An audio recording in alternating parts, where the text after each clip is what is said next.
ലിസ്ബത്ത് വെല്ലേക്ക് എല്ലാവർക്കും സ്വാഗതം.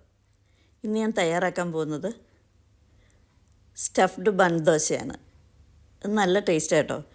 ഇത് കുട്ടികൾക്കൊക്കെ സ്കൂളിൽ പോകുമ്പോൾ നമുക്ക് കൊടുത്തുവിടാം.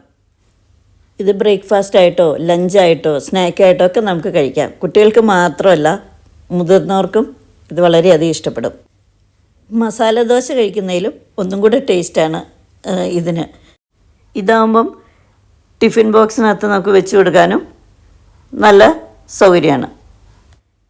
ഇതുണ്ടാക്കാനായിട്ട് നമുക്ക് ദോശമാവ് വേണം. ഇതിൻ്റെ ഫില്ലിങ് തയ്യാറാക്കാനായിട്ട് 3 വലിയ പൊട്ടറ്റോ ചെറുതായിട്ട് അരിഞ്ഞത്, പകുതി ക്യാരറ്റ് അതും ചെറുതായിട്ട് അരിഞ്ഞത്, ഇതെല്ലാം കൂടെ നമുക്കൊന്ന് വേവിച്ചെടുക്കണം. നല്ലതുപോലെ തന്നെ വേവിക്കണം. അതിനായിട്ട് പാകത്തിന് വെള്ളം ഒഴിക്കുക. അതിലേക്ക് പാകത്തിന് ഉപ്പ്, കുറച്ച് മഞ്ഞൾപ്പൊടി, ഇതെല്ലാം കൂടെ ചേർത്ത് മൂടി വെച്ച് വേവിക്കുക.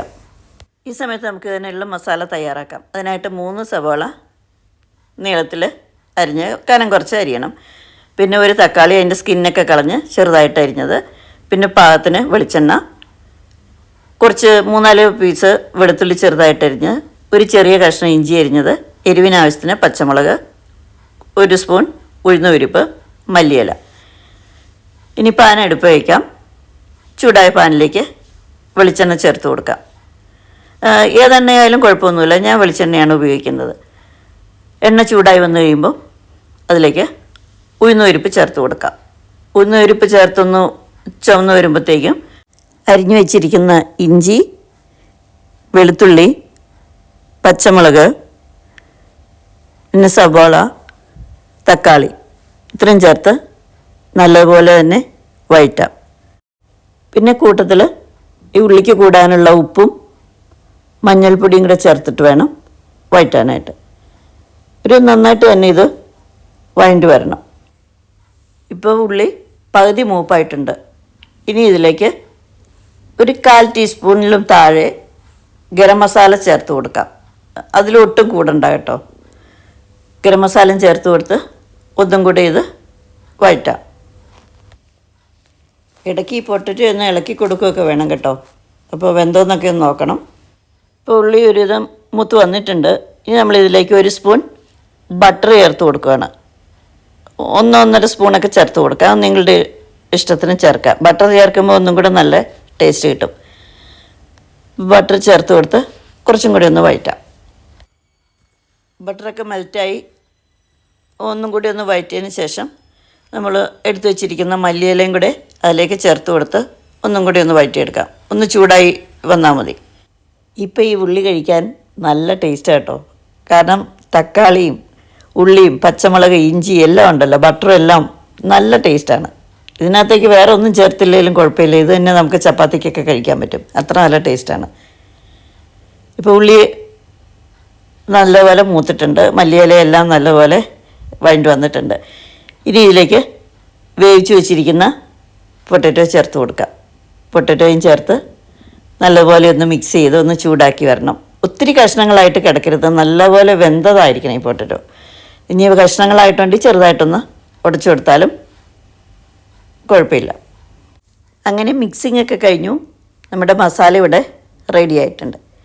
ഇനി ഇത് തണുത്ത് കഴിയുമ്പോൾ ഈ മസാല നമുക്കൊന്ന് ഉരുട്ടി ഒന്ന് പരത്തിയെടുക്കണം. നമ്മൾ ഏത് പാത്രത്തിലാണോ ദോശ ഉണ്ടാക്കുന്നത്, അപ്പോൾ ആ ദോശയിലും കുറച്ച് ചെറുതായിരിക്കണം നമ്മൾ ഈ പരത്തി വരുമ്പം. അങ്ങനെ നമുക്കിതൊന്ന് പരത്തിയെടുക്കാം. ഞാനൊരു 4 എണ്ണമാണ് തയ്യാറാക്കാൻ ഉദ്ദേശിക്കുന്നത്. അപ്പോൾ 4 ബോൾസ് ഉണ്ടാക്കാം. അങ്ങനെ 4 എണ്ണം ഞാനിവിടെ പരത്തി വെച്ചിട്ടുണ്ട്. ഇനി നമുക്ക് ദോശ ചുട്ടെടുക്കാം. ദോശ ചുടാനായിട്ട് നമ്മൾ എടുക്കേണ്ടത് ചെറിയൊരു പാത്രമാണ്. അധികം വട്ടമൊന്നും പാടില്ല, ചെറിയ ഒരു പാത്രം. ഞാൻ എടുത്തിരിക്കുന്ന ഈ പാത്രമാണ്. അപ്പോൾ ആദ്യം നമ്മളതിലേക്ക് കുറച്ച് ഓയിൽ ഒഴിച്ച് കൊടുക്കാം. ഈ ദോശയൊന്ന് മുരിഞ്ഞ് വരണം, അതിനാണ് കുറച്ച് ഓയിൽ ഒഴിക്കണേ കേട്ടോ. ഇപ്പം നിങ്ങൾക്ക് ഗീ ഇടാനാണ് ഇഷ്ടമെങ്കിൽ ഗീ ഉപയോഗിച്ചാലും മതി. ഞാനിവിടെ വെളിച്ചെണ്ണയാണ് ഒഴിച്ചു കൊടുത്തത്. ഇനി ഓയിലൊന്ന് ചൂടായി വരുമ്പോൾ, ഒത്തിരി ചൂടാവണ്ട, ചെറുതായിട്ടൊരു ചൂട് വരുമ്പോഴത്തേക്കും നമ്മളതിലേക്ക് ദോശമാവ് ഒഴിച്ച് കൊടുക്കാം. ദോശമാവ് ഒത്തിരി കനത്തിൽ ഒഴിക്കേണ്ട, ചെറിയൊരു കനം. എന്നിട്ട് നമ്മളൊന്ന് ആ പാത്രത്തിൻ്റെ വട്ടത്തിൽ തന്നെ ഒന്ന് പരത്തിയെടുക്കാം. എന്നിട്ടൊന്ന് മൂടി വയ്ക്കാം. മൂടി വെച്ച് അടിവശം ഒന്ന് ചൂടായാൽ മതി. ആ ചൂടായി വരുമ്പോൾ നമ്മൾ പരത്തി വെച്ചിരിക്കുന്ന പൊട്ടറ്റോ അതിലേക്ക് വെച്ച് കൊടുക്കാം. അത് കഴിഞ്ഞ് അതിൻ്റെ മുകളിലേക്കും കുറച്ച് മാവ്, ഈ പൊട്ടറ്റോ കാണരുത്, ആ ഒരു പാകത്തിനുള്ള മാവും കൂടെ മുകളിൽ ഒഴിച്ചു കൊടുക്കണം. ഒഴിച്ചു കൊടുത്ത് ഒരു മീഡിയത്തിന് ലോയിൽ ഇടയിൽ ഫ്ലെയിം വയ്ക്കുക. മൂടി വെച്ച് തന്നെ വേവിക്കാം. ഒരു 2 മിനിറ്റ് ആകുമ്പോഴത്തേക്കും ഏകദേശം അടിവശം മുരിഞ്ഞിട്ടുണ്ടാവും. ഒന്ന് നോക്കാം. ഇപ്പോൾ കുറച്ച് ടൈം ആയിട്ടുണ്ട്. എന്തായാലും ഒന്ന് മറിച്ചിട്ട് നോക്കാം. അപ്പം നമ്മളിത് എടുക്കുമ്പോൾ തന്നെ നമുക്കറിയാം, ഇങ്ങനെ ദോശമാവ് ഒട്ട് ലൂസായിട്ടിരിക്കരുത്, നമുക്ക് മറിക്കാൻ പറ്റണം. അങ്ങനെയാണെങ്കിൽ നമുക്കിതൊന്ന് മറിച്ചിട്ട് കൊടുക്കാം. ഇപ്പോൾ കണ്ടില്ലേ, ലൂസായിട്ട് ആ മാവൊന്നും ഇരിക്കുന്നില്ല. അപ്പോൾ ഇനി നമുക്ക് ധൈര്യമായിട്ടിത് മറിക്കാം. ഈ ഒരു പാകത്തിനങ്ങ് മറിച്ചിടാം. കണ്ടോ, അടിവശമൊക്കെ പാകം ബ്രൗൺ കളറായിട്ടുണ്ട്. ഇനി ഈ സൈഡും ഇതുപോലെ തന്നെ മൂടി വെച്ചൊന്ന് വേവിച്ചെടുക്കാം. അപ്പോൾ ഇതും കുറച്ച് ടൈം ആയിട്ടുണ്ട്. ഇനി നമുക്കിതൊന്ന് എടുത്ത് നോക്കാം. അപ്പോൾ ഇനി മുരിഞ്ഞിട്ടില്ല എന്നുണ്ടെങ്കിൽ നമുക്കൊന്നും കൂടെ വേണമെങ്കിൽ വയ്ക്കാം. അത് തിരിച്ച് മറിച്ചൊക്കെ നിങ്ങൾ നോക്കുക, എന്നിട്ട് പാകത്തിന് മൂപ്പിച്ചെടുക്കാം. ഇപ്പോൾ ഇത് കറക്റ്റാണ്. ഇതുപോലെ ബാക്കിയുള്ളതും നമുക്ക് ചുട്ടെടുക്കാം. ഓരോ പ്രാവശ്യം നമ്മൾ ഓയിൽ ഒഴിച്ച് കൊടുക്കണം. ആദ്യം ചെയ്ത പോലെ തന്നെ ചെറുതായിട്ട് ചൂടായി വരുമ്പോൾ ദോശമാവ് ഒഴിക്കുക. ദോശമാവ് ഒഴിച്ചൊന്ന് മൂടി വയ്ക്കുക. അടിവശം ഒന്ന് ചൂടായി എന്ന് തോന്നുമ്പോൾ അതിൽ പരത്തി വെച്ചിരിക്കുന്ന പൊട്ടറ്റോ ഇട്ട് കൊടുക്കാം. അത് കഴിഞ്ഞ് മുകളിലും കുറച്ചുകൂടി ദോശമാവ് ഒഴിച്ച് കൊടുക്കാം. മൂടി വയ്ക്കുക. ഒരു 2 മിനിറ്റൊക്കെ കഴിയുമ്പോൾ നമ്മൾ മോൾ വശം കറക്റ്റ് 2 മിനിറ്റൊന്നും അല്ല, ഒന്ന് നോക്കാം. മോൾ വശത്തെ ആ മാവെല്ലാം ഇച്ചിരി ഡ്രൈ ആവും, നമുക്ക് മറിച്ചിടാനൊരു പാകമാവും. ആ പാകമാകുമ്പോൾ നമ്മളത് മറിച്ചിടുക. മറിച്ചിട്ടിട്ട് കുറച്ച് ടൈം കഴിയുമ്പോൾ അത് എടുക്കാം. ഇനി മുരിഞ്ഞില്ലെങ്കിൽ വീണ്ടും ഒന്നും കൂടെ നമ്മളങ്ങ് കുറച്ച് സമയം കൂടെ വെച്ചാൽ മതിയല്ലോ. ഇതുപോലെ ബാക്കിയുള്ള ദോശയും കൂടെ നമുക്ക് ചുട്ടെടുക്കാം. അങ്ങനെ ഞാൻ 4 ദോശ ചുട്ട് കഴിഞ്ഞു. ഇന്നത്തെ ഞങ്ങളുടെ ഡിന്നർ ഈ ദോശയായിരിക്കും കേട്ടോ. പിന്നെ വേണമെങ്കിൽ കറി എന്തെങ്കിലും വേണമെങ്കിൽ ഇതിൻ്റെ കൂടെ ഉപയോഗിക്കാം.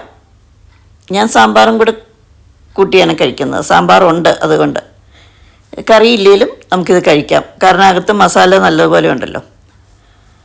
ഇതിൻ്റെ ഉള്ളിൽ കുറച്ചും കൂടെ വേണമെങ്കിൽ നമുക്ക് കനത്തിൽ മസാല വയ്ക്കാം. അത് നിങ്ങളുടെ ഒരു ഇഷ്ടത്തിന് വയ്ക്കുക. അപ്പോൾ എന്തായാലും നിങ്ങളിത് ട്രൈ ചെയ്ത് നോക്കണം കേട്ടോ. കാരണം മസാല ദോശയൊന്നും നമുക്ക് കുട്ടികൾക്കൊന്നും സ്കൂളിൽ കൊടുത്തുവിടാനൊന്നും പറ്റത്തില്ല. പക്ഷേ ഇതാണെങ്കിൽ കൊടുത്തുവിടാം. കറിയൊന്നും പ്രത്യേകിച്ച് ആവശ്യമില്ല. ഇന്നത്തെ വീഡിയോ എല്ലാവർക്കും ഇഷ്ടമായെന്ന് വിചാരിക്കുന്നു. അപ്പോൾ എല്ലാവരും എൻ്റെ ചാനൽ കാണണം, സപ്പോർട്ട് ചെയ്യണം. പുതിയ വീഡിയോയുമായി വീണ്ടും കാണാം.